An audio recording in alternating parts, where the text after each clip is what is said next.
Welcome to Decoding Superhuman. This show is a deep dive into obsessions with performance and how to improve the human experience. Twice a week, I explore the latest science, technology, and tactics with experts in various fields of human optimization. I'm your host, Boomer Anderson. Enjoy the journey.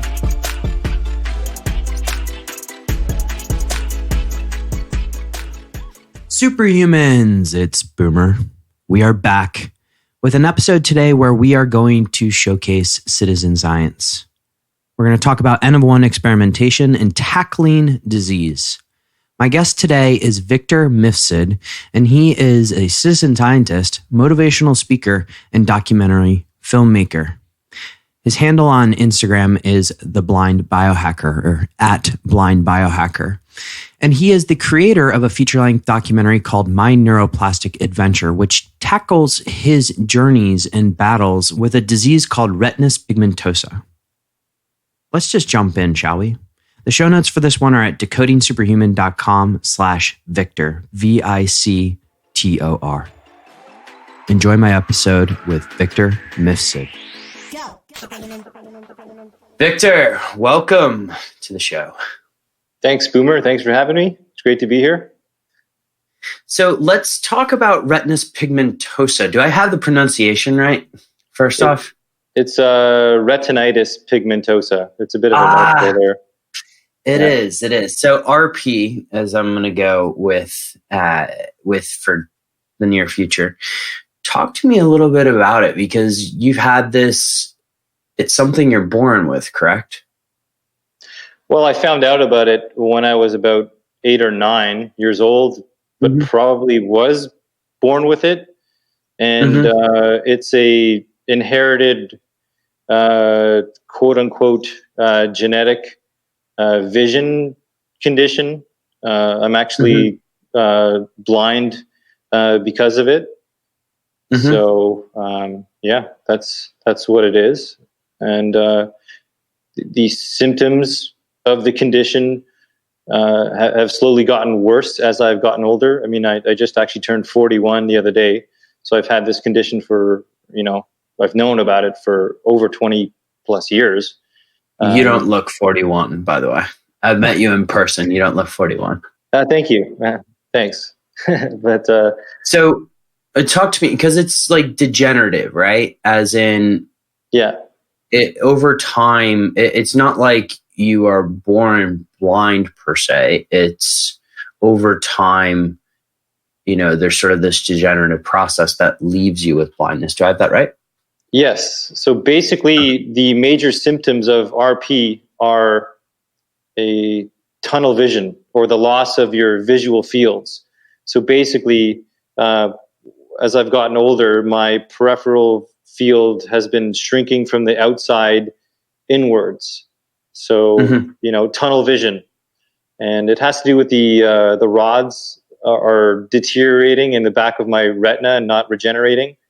And another major symptom of this condition is night blindness. So I see very poorly in low light conditions. So that's how people can kind of really tell that I have a vision issue. And it often doesn't appear that I am blind because I make eye contact and, I move my eyes around, but there's so many different types of vision loss, and retinitis pigmentosa is one of them. And, there doesn't often look like there's anything wrong with the eye itself, but, there is. So one of the reasons why I reached out and wanted to speak with you is because you haven't let this really hold you back, right? And I appreciate that. I love that. And, you're a DJ and you're able to pull this off even though you've had this condition. So if you don't mind, I want to transition towards how you've started attacking this, because you at one point had a driver's license and then it was taken away from you. And then walk us through sort of the steps that allowed you to come into this wonderful world of hacking RP. Well, at 16, I was able to get my driver's license because I guess my eyes weren't as bad, so I passed. I was actually a pretty good driver, and I went in for a routine eye exam 6 years after I got my license, and my condition had gotten worse. And there's various speculation on why that was. I think medication exacerbated it. I was on Accutane, which is an acne medication, which accelerated. Oh, I know that one. That one's pretty bad. Yeah. So I think that actually accelerated my vision issue, and actually a few other issues, gut issues. So when I lost my license at 21, I took it pretty hard. I mean, I went through a major depression. I started, kind of going down a spiral path of drinking too much and other things to help band-aid the solution. Other exogenous substances? Yes. I was on, I also went to a doctor. I was given antidepressants, anti-anxiety medications, clonazepam, which is another disastrous situation, very addictive, anti-anxiety medications. And for the next 10 years, I was in this mess of a situation where my life was not going where I wanted it to be. I was completely unhappy. I was extremely depressed, and I just thought my life was going nowhere fast. And, it took, I was involved in a relationship, and that didn't go well, and it happened again, and that didn't go well. And I thought, like, something's up, and I need to do something about this. And then I kind of, by some grace of the universe, I was suggested to read some of these two powerful books. One of them was by Dr. Gabor Mate. It was called Scattered Minds, because I was dealing with a lot of issues of attention deficit disorder and just like difficulty thinking. And the other book was The Brain That Changes Itself by Dr. Norman Deutsch. It's a New York Times bestselling book telling various stories of how neuroplasticity can change your brain for the good. And there was a couple of stories in there. One in particular was this woman, Barbara Aerosmith, who, was the woman who changed her brain. She had severe learning disabilities, which I learned through that book that I actually had severe learning disabilities. And because I was always just brutal at school. And I thought, like, holy, this woman was able to like fix herself and change her brain through these various cognitive exercises. It's amazing also how much your cognition and your thought process affect your relationship with people. So I always thought that people just didn't understand me, or I just had very difficult times relating to people, and I always felt a bit self-conscious and very different because of my vision condition, which for the majority of my life, I hid this condition and pretended I didn't have it. So I was always kind of compensating for pretending I was quote unquote normal, which, also produces some serious major anxiety and self-acceptance. So I had all these issues that I was just completely ignoring, and they just came around and kind of bit me on the ass. And these books basically empowered me that there's something deeper going on, unconsciously, and that I can actually do something about it, as opposed to like, you're given this brain, you have this brain, don't bother doing anything about it, because this is how you're going to be for the rest of your life, which is how we were kind of taught,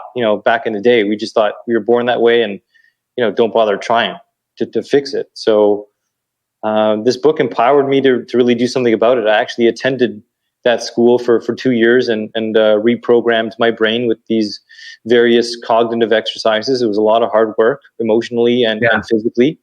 And, it really opened my brain on how to learn properly, how to absorb information, how to process information. So that was a big change. And the other end of that book, the other book I was mentioning, was Dr. Gabor Mate, talking about why one gets, attention deficit disorder. And he relates it to a lot of early childhood trauma, which, I had quite a bit of that. I grew up in a pretty abusive household. Just, my parents, that's how things were, old school kind of family. And so it really taught me that these early programmings from the 0 to 6 age group were a lot of implicit actions, how I was as an older adult. So, I went through various means of therapy, somatic therapy, psychedelic therapy, as well to reprogram my unconscious mind.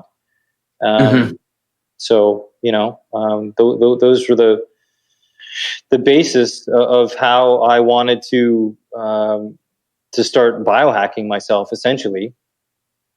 So, So you've reprogrammed your mind, and I've had the pleasure of meeting you at the Health Optimization Summit, and talk us through, because there's some very interesting things that you are experimenting with right now. And first, before I go into those experiments, how has life progressed for you? You've done a lot in terms of neuroplasticity and redeveloping your brain and reprogramming your mind. Can you take us through some of the numbers in terms of, with your eyesight? Has it improved, or is that coming in the next step of what you're doing? Well, with the eyesight, yes, I have improved. I mean, there's various parts to vision. There's your focus and, clarity, and then there's your visual fields. So I used to wear glasses. I'm actually wearing glasses right now. These are for their magnification and their blue blocking as well. But I used to wear glasses for distance. But through these various eye exercises, I read this book called Take Off Your Glasses and See by Dr. Jacob Lieberman. And I realized that through these eye exercises, I actually improved my visual acuity by 33%. So I radically reduced my visual prescription. So wow. I improved my eyesight that way. All right. The sponsor for today's podcast is a member of The Toolkit that I use on an almost daily basis to upgrade my state of being, and have used it actually for the past couple of years. The guys over at Neurohacker Collective have done a fantastic job. You've heard me rave about the original stack as well as Qualia Mind on the show. But now I'm so excited because the suite of products has grown. You have Qualia Focus for that near-term bump. You have Qualia Mind Caffeine Free for all my caffeine-sensitive listeners out there. But their latest product, which just came out, is oh so exciting. It's called Eternus, and it's a 38-ingredient formula containing the most researched and premium ingredients on Earth for supporting cellular health. This is key to combating the symptoms of aging. If you want to check out Eternus, Qualia Mind, Focus, or any of the Neurohacker products, go over to neurohacker.com and plug in the code BOOMER. You'll get an additional 15% off your order. Enjoy. I mean, why is it that you break your arm, you put a cast on, your body can heal? But why is it that we think that anything has to do with the eyes? You're screwed that way, and you're screwed, and you have to wear glasses for the rest of your life. Yeah, that's not true. I mean, the body's intelligent, and the body, if given the right environment, can heal. Given the right stimulation, it can heal. So I think there's a bit of a kind of like how big pharma. There's like big, ophthalmology or optometry, in the sense that they want to keep you fixed wearing glasses so you're a customer for life. So if they give you a certain kind of glasses, it almost acts as a crutch and it slowly decreases your vision. So the less you wear glasses, the better your eyes can actually move free. And that's what they need to do. Because if your eye muscles actually stay stable, they can't heal. And it's like any other muscle, right? Right. How often do we exercise our eyes? A lot of people very rarely. Almost never. I think we've had Daniel Georgiev on the show, which I'm sure you're familiar with this program, Iris. And he started an entire business based on that idea around you have the ability to also improve your eyesight. So that's pretty impressive. So what are I love to hear about the next steps, because you've already told me, but this is super exciting for me. Where are you going next with? Well, back to the RP. I mean, since it is genetic, I mean, it's a bit different than the focal distance. I've tried a lot of eye exercises to try and improve my retinitis pigmentosa, and haven't gotten too far with it. So I still have issues with night vision and tunnel vision. So since it is a genetic or an epigenetic condition that's kind of going on with myself, I know from what I've been reading now, like through the book of Mark Wolin, It Didn't Start With You, and through other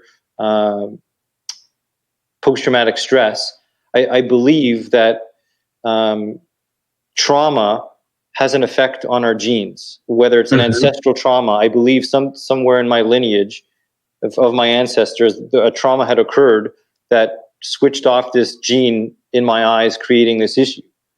So, that's a whole other thing where I've looked into, ancestry, and to try and alleviate through my lineage this issue of turning back on the genes. But now fast forward to with the future, there's we're on the precipice of stem cell research for treating retinitis pigmentosa, and something that's caught my attention right now. Because of this Russian data and other data, there's a lot of talk about peptides. Yeah, and which really lit up my brain. There's been a lot of great data showing that a certain combination of various peptides can actually reverse retinitis pigmentosa. It's pretty interesting. And from the data that I've seen, there's been Greek studies and Russian studies working with certain peptide bioregulators. Basically, these peptides act like precursors to stem cells, allowing the eye and the brain and the thymus gland to kind of do what they're supposed to do, to kind of create this process of senescence, to kind of create a proper death of the cell and rebirth of the cell, which is what's not happening in my eye. So there's like this mess going on in my eye that's not getting cleaned up, a cellular mess, from my understanding. So I'm on the precipice of starting something pretty big with a certain compound pharmacy that's making these stellar peptides, and the head of the International Peptide Society, Dr. Seeds. We're going to be starting this. Basically, I'm going to be taken on as a research client, and being treated with these certain peptides in this protocol to see if we can in fact reverse or drastically stop the progression of retinitis pigmentosa. So that's kind of where I'm. In these studies, these Greek and Russian studies, how long end to end? Because peptides can be super effective, right, and very quick.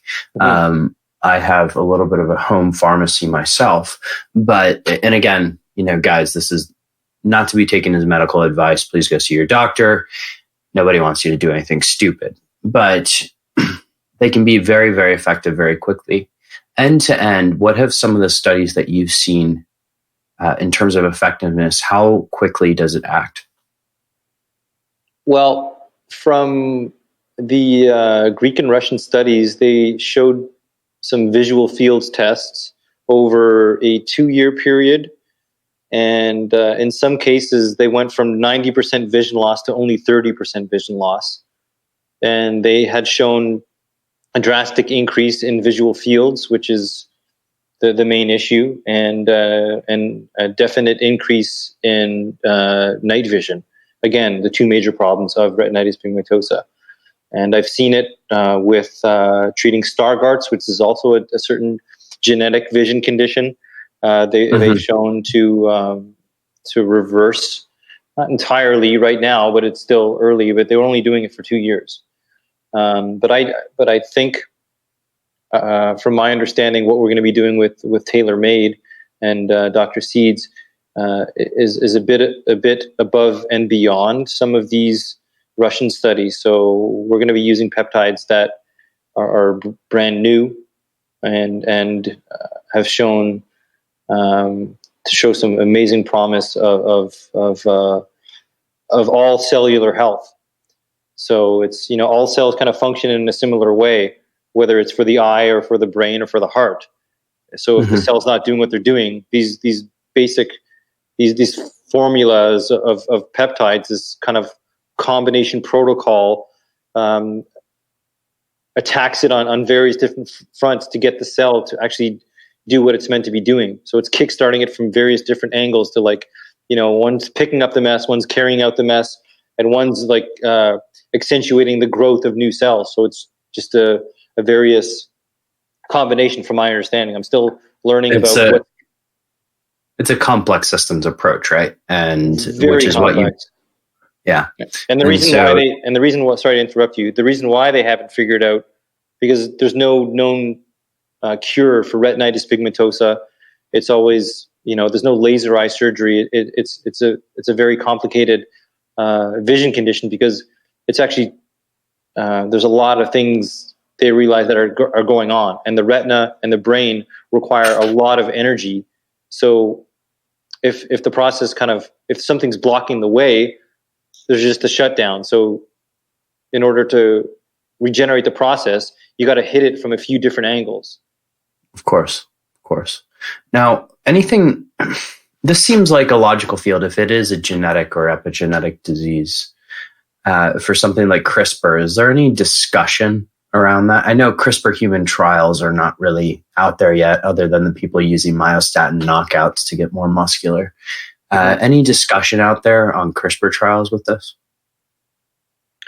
Yeah, from what I've read with CRISPR is that it seems that it's helping in one way and creating like an issue in another way. It seems to fix one problem and mess something else up down the line. So I don't know. And I've heard that even with some various types of gene editing and certain kind of stem cells, it seems to be pretty complicated. I mean, that's why, I've always heard, the stem cell research for retinitis pigmentosa is like, oh, it's 5 years away. Oh, it's 10 years away. I mean, it just seems to never come. Like every time it's like next 5 years. Oh, next 5 years, next 5 years. So it's like, but from my understanding, the peptides are just so natural that the body creates. They just seem to act like a higher up precursor to all these systems. And from my understanding, there's a very, very, very low side effect profile as well. I agree with you from my own knowledge as well. I was just curious about CRISPR. Yeah, there's not been very many human studies, and people think that we're going to all of a sudden knock out APO4 genes. And we know that APO4 variants actually protect against parasites, and there's a reason why we have them. So we can't take this sort of reductionist approach to everything, because it may actually be holding the rest of the system in tensegrity. So, very cool. Let's talk about the documentary. Right. So the documentary, tell us a little bit about it and where people can find it. Well, the documentary right now is it's called My Neuroplastic Adventure. We had two versions. It was actually pitched to a national network in Canada, AMI, Accessible Media Incorporated. So the TV version can be, in fact, be found in Canada on the AMI channel or the app. But they allowed us to cut a feature version, which we've been kind of touring around. It premiered at the Biohacking Summit in Toronto last October. And, I've been in the process of trying to get it into other conferences and festivals. But there's people that have been very, very interested and who have, private messaged me. And, if they're super interested, I've kind of sent them a little private link to watch it. So, I mean, if somebody's super duper interested and is dying to see it, get a hold of me and I can probably make it happen. But we are looking at holding screenings around the world. And, I'm releasing clips on my Instagram account. There's a trailer on Vimeo, which they can catch a little glimpse. So I can give that to you too, so you can probably post it in the show notes, the trailer. But yeah, the documentary came about basically through my biohacking journey, I met all these experts, Dr. Gabor Mate, Dr. Norman Deutsch, Barbara Aerosmith, David Weber, Dr. Lara Boyd, Professor Magda Havis. She's like an EMF expert. And I basically talked to them about how I can optimize my environment and my health to be well, biohacking my inner worlds and my outer worlds, because a lot of it has to do with, the emotional component in my life. I mean, I open up quite a lot in the film of what this vision condition did to me and what growing up, how that affected me. And, also the lengths I've been going through to sort of get well. So it's basically like this film is like a roadmap for people who are kind of struggling and think that they can't do anything to help themselves, to help their brain, to help their emotional side of their life, of what options they have to explore, books to read, doctors to talk to, doctors to listen to, and things they can do, so that's how the film came about, and I'm very pleased with it, and it's a very honest and open film. It is a very honest, open, and often emotional one. So thank you for producing it. Victor, where can people find out more about you and your work? I can be found on Instagram. My handle is the Blind Biohacker. We have a website for the documentary. It's my neuroplasticadventure.com. I have a coaching website too called selfoptimized.io. That's where I'm most active, and reach out to me there. Send me a DM. I'm on Facebook too. It's just my name, Victor John Andrew Mifsud. So that's where you can find me. Self-optimized with an S or a Z? It's a self-optimized with a Z. Selfoptimized.io. Good old Z, non-American way of answering that question. Excellent. Yeah. Victor, this has been an absolute pleasure, my friend. Thank you for taking the time to share this experience with us. We're going to link to all of this stuff in the show notes, guys, which is at decodingsuperhuman.com/Victor. My friend, keep us posted on the journey. The world of peptides is absolutely fascinating. Yeah, I'm super excited about that. I'm very curious what goes on in the next few months for you. So best of luck. Thanks for having me. And I'll talk to you soon, Boomer. All right. So here's what I loved about Victor. When faced with a moment of adversity, you can either succumb or you can fight it. And he's definitely a fighter. I love his enthusiasm for beating his condition, for becoming superhuman. And I hope you guys support that. If you do like this episode, please share it on Facebook, Instagram, LinkedIn, wherever you're listening to this, even if you're using TikTok. It'd be greatly appreciated. And if you could head over to iTunes and leave us a 5-star rating, it helps quite a bit. Superhumans, have an absolutely epic day, and thank you so much for listening.